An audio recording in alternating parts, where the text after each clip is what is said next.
Hey guys, welcome back to our channel. I'm Lulu. In this video, we'll install this wheel spacers for Honda, so it is safe to run with bonus wheel spacers.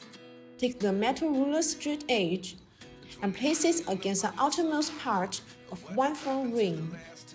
Then measure from the outside wheel to the fender line.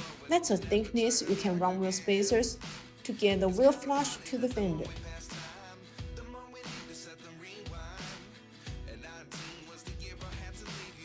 There's one thing we need to pay attention to when installing the bolt-on wheel spacers. If the thickness of the wheel spacer is less than the length of the standard stud, the wheel being used must allow for a small cavity in the wheel mounting pad. If using a wheel without a cavity, you need to shorten the standard studs or install thinner wheel spacers to let the studs won't exceed the height of the spacers.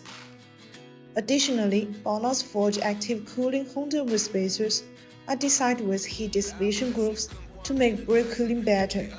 A brake fade occurs when the brakes heat up under long hard applications.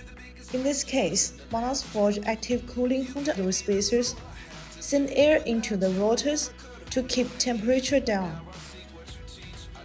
Then come with active cooling grooves, which allow the external cold air to flow continuously inside the wheel spacers when rotating. The air takes away the heat, so it achieves the purpose of actively dissipating heat for the braking system. This is helpful to reduce brake thermal decay and improve road safety.